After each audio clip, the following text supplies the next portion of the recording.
Welcome to part 2 of the tutorial on word order. In many of the examples we've reviewed in our part 1 tutorial on word order, the statements or questions have been very basic, which is good. We want to become very comfortable mastering simple, efficient expressions. We must learn to walk before we can run. Now, say we want to elaborate a bit and add a thought to an original statement or question. We can do so by adding a coordinating conjunction, such as und, oder, aber, and denn. These are called coordinating conjunctions because they simply coordinate two independent clauses, or also as we've referred to, statements, meaning the independent statement or clause can stand alone as its own statement or question. For example, regnet es oder scheint die Sonne? Which technically is two separate questions that have now been combined into one question using the conjunction oder. Or in a statement, der Himmel ist grau, aber es regnet nicht. Again, we have two independent statements that have been combined by the conjunction aber to create a more elaborate statement. Notice aber requires a comma to precede it. Another conjunction, the subordinate conjunction, will change the position of the verb, where the verb is placed at the end of the dependent clause, which begins with the subordinate conjunction.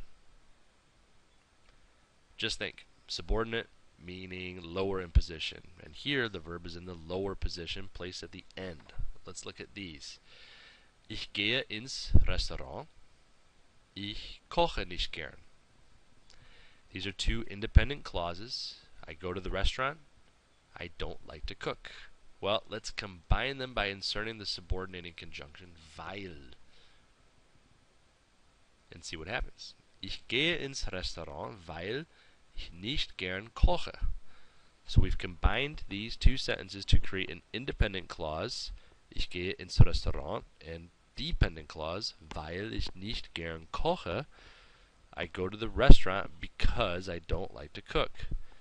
I can also start the sentence with the dependent clause, the one starting with the subordinate conjunction, but the independent clause that will follow must now start with a verb.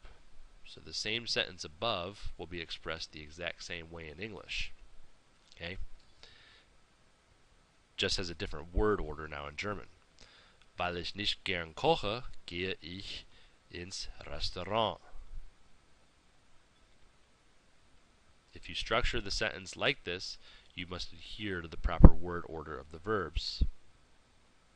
Okay? Now, and before we wrap up, we have 7 common subordinating conjunctions.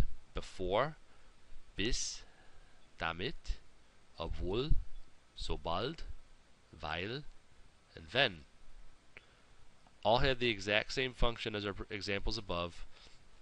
We'll get more into these as we continue through the course, which will include more complex versions of these types of sentences, meaning we add additional verbs and where they go. But for now, this will suffice. That concludes this tutorial. Please let me know if you have any questions. Danke und auf Wiedersehen.